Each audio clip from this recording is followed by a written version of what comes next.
Un ancien hameau, une capitale, un frigo et Kennedy, des cigarettes, un mur et des bikers. Bienvenue à Steinstücken en Allemagne et en Allemagne. Et ici, c'est vraiment la Géosarbie.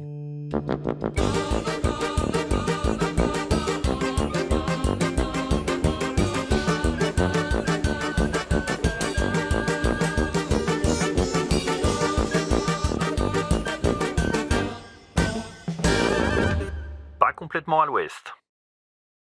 Mai 1956 à Berlin, en Allemagne. Le petit quartier isolé de Steinstücken est en difficulté. En effet, le seul réfrigérateur du voisinage est en panne depuis près d'un mois.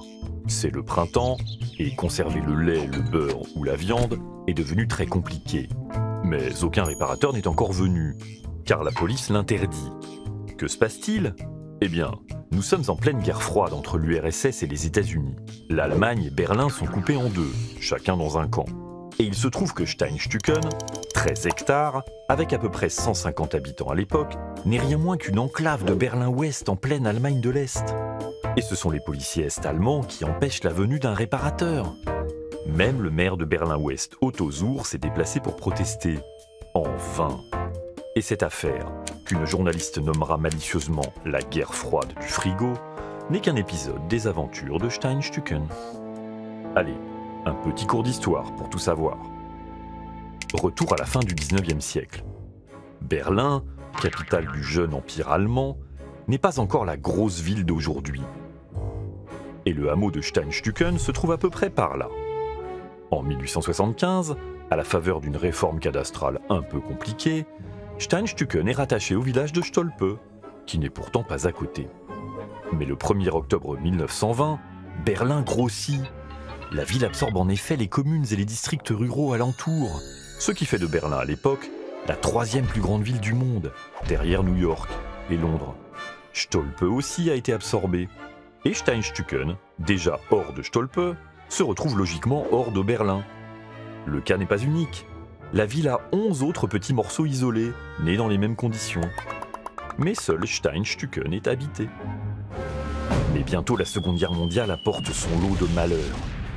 Et à la capitulation de l'Allemagne en mai 1945, le pays est occupé par les alliés américains, soviétiques, britanniques et français. Berlin, qui est une ville en ruine, est elle aussi divisée en 4 zones. Steinstücken se retrouve sous responsabilité américaine, en plein milieu de la zone soviétique. Mais bientôt, la tension monte entre les États-Unis et l'URSS. C'est le début de la guerre froide. Les Français et Britanniques sont dans le camp américain. Le 24 juin 1948, les Soviétiques commencent alors le blocus de la zone ouest de Berlin, pour obliger leurs anciens alliés à quitter les lieux. Berlin-Ouest, non ravitaillé, est alors à l'arrêt. Le général Lucius Clay, gouverneur militaire américain de l'Allemagne, organise alors un gigantesque pont aérien pour apporter aux Berlinois tout ce dont ils ont besoin. Et ça marche.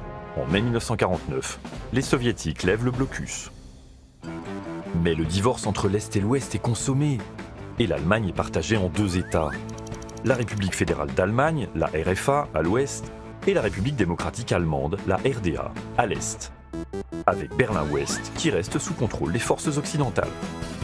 Steinstücken devient alors une enclave de Berlin-Ouest en RDA et se transforme en pomme de discorde. Le 18 octobre 1951, la RDA tente ainsi d'annexer le village.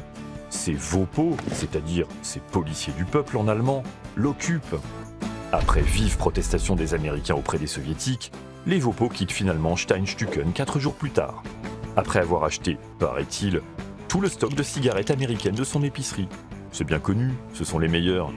Oui, mais fumer, c'est mauvais, les amis, hein, ne l'oubliez pas. La RDA va alors mettre Steinstücken sous surveillance. Des barrières sont installées autour du village. Et on aménage un unique chemin vers Berlin, que seuls les habitants ont la garantie de pouvoir emprunter. Voilà pourquoi on a empêché le réparateur de frigo d'entrer à Steinstücken en 1956. La pression est-allemande est réelle. En août 1958, des centaines d'hommes encerclent le village pour récupérer un déserteur. La fuite des habitants de la RDA vers l'ouest est effectivement massive. Et c'est pour stopper cette hémorragie que le 13 août 1961, la RDA entame la construction d'un mur autour de Berlin-Ouest. C'est d'ailleurs toute la frontière entre la RDA et la RFA qui verra bientôt un mur se dresser. Et à Berlin, les habitants se sentent abandonnés derrière ce qu'on appellera bientôt le mur de la honte. Mais le président des États-Unis, John Kennedy, réagit en envoyant à Berlin le général à la retraite Lucius Clay.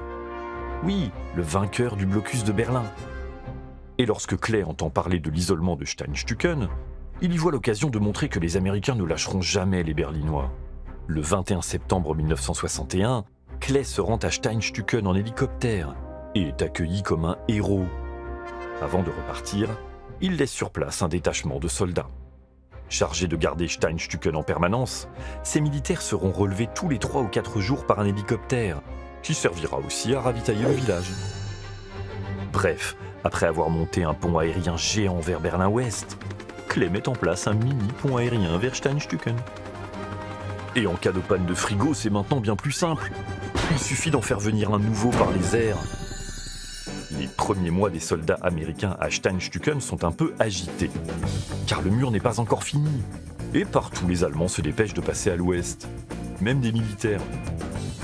Et fin 1961, c'est une trentaine d'Est-Allemands qui a rejoint l'ouest en passant par Steinstücken.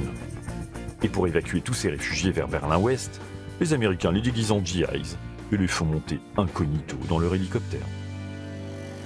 Mais une fois le mur terminé, l'ambiance se calme. Entouré de miradors, sous la lumière permanente des projecteurs, et sans circulation automobile, Steinstücken devient alors peut-être l'endroit le plus sûr et calme de Berlin. Et aussi le moins cher. Personne en effet ne souhaite vivre en première ligne de la guerre froide. Mais entre les habitants et les Américains, des liens se nouent. Les militaires jouent au football avec les enfants, sont invités à dîner et font parfois du babysitting. En 1969, il y a même un mariage entre un Américain et une Allemande de Steinstücken. Mais après la crise des missiles de Cuba en 1962, pendant laquelle Américains et Soviétiques se confrontent, et qui manque de mener le monde à une apocalypse nucléaire, États-Unis et URSS comprennent qu'il faut amorcer une détente. Dans ce cadre, un accord sur Berlin est signé le 3 septembre 1971 par les 4 occupants. Cet accord maintient la situation existante à Berlin et garantit la libre circulation depuis la RFA vers Berlin-Ouest. Mais l'accord incite aussi à des discussions entre Allemands au sujet des enclaves de Berlin-Ouest. Et c'est donc par un autre accord, signé le 21 décembre 1971, que Berlin-Ouest et la RDA procèdent à un échange. Contre 4 millions de Deutschmark et 7 morceaux de territoire, dont 6 enclaves sans habitants, la RDA donne à Berlin-Ouest 4 bouts de terrain et un couloir de 900 mètres de long vers Steinstücken. Une route entourée de murs est alors construite en un temps record. Et le 30 août 1972, des centaines de Berlinois l'inaugurent. Moins de 2 mois plus tard, les derniers soldats de l'armée américaine quittent définitivement le village. Fini les rotations en hélicoptère. La vie des habitants de Steinstücken change alors beaucoup. Un restaurant ouvre. Touristes et curieux sont là tous les jours. Et le prix du mètre carré qui explose attire les promoteurs. Bref, fini le quartier calme. Il faut même supporter les bikers qui viennent faire du bruit entre les murs du couloir qui mène au village. Ben oui, ça résonne ici, c'est plus marrant. Et puis, on peut maintenant se faire livrer un frigo tout à fait normalement. Ou faire venir un réparateur. Mais c'est aussi l'ambiance entre les deux Allemagnes qui change totalement. Par un traité fondamental signé en 1972, les deux États se reconnaissent enfin et acceptent de vivre en paix. Et l'année suivante, RDA et RFA entrent ensemble à l'ONU. Plus tard, en 1988, Berlin-Ouest et la RDA signent un nouvel accord pour simplifier encore leurs frontières.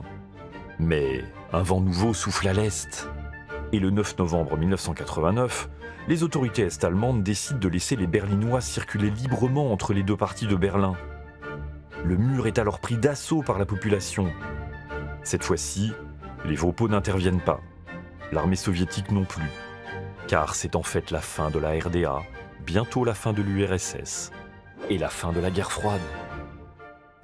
Moins d'un an plus tard en effet, le 3 octobre 1990, l'Allemagne fête sa réunification. Et Steinstücken redevient un simple quartier de Berlin, en Allemagne. La même année, un hélicoptère américain atterrit à Steinstücken, en souvenir des liens qui se sont tissés avec les habitants du village. Les Américains leur ont d'ailleurs offert ce jeu pour enfants dans les années 60, et ce mémorial composé de 2 pales d'hélicoptères en 1976. Aujourd'hui, à Steinstücken, l'ancienne piste d'atterrissage a disparu, tout comme le mur bien sûr. Ces 300 habitants peuvent circuler librement, et tout le monde possède un frigo.